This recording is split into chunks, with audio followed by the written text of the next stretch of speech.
அனைத்து இந்திய அண்ணா திராவிட முன்னேற்ற கழகத்தின் தலைவியாக, மக்களின் தலைவியாக, நாளை எதிர்காலத்தை மாற்றியமைக்கக்கூடிய வல்லமை பெற்ற சிறந்த தலைவியாக, ஏழை எளிய மக்களின் எளிய மகளாக உங்களுடன் நின்று பணியாற்றுவேன்.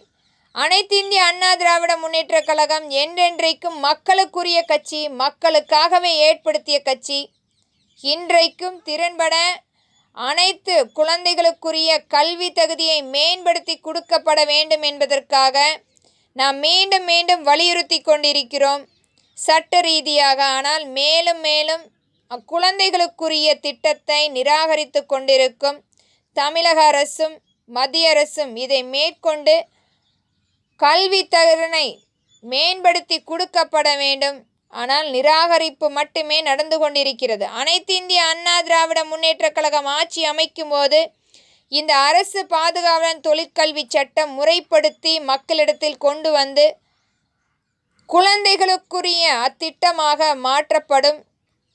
தொழிற்கல்வி என்பது மிக முக்கியமான அவர்களுடைய பாட புத்தகத்தில் இன்றைக்கு சேர்க்கப்படாத ஒன்றாகவே திகழ்ந்து கொண்டிருக்கிறது. குழந்தைகளுடைய எதிர்காலத்தை இன்றைக்கு முடக்கி அரசியல் ரீதியாக, இன ரீதியாக, மொழி ரீதியாக வேறுபடுத்தி பிளவுபடுத்தி மட்டுமே அரசியல் புரிந்து கொண்டிருக்கிறார்கள்.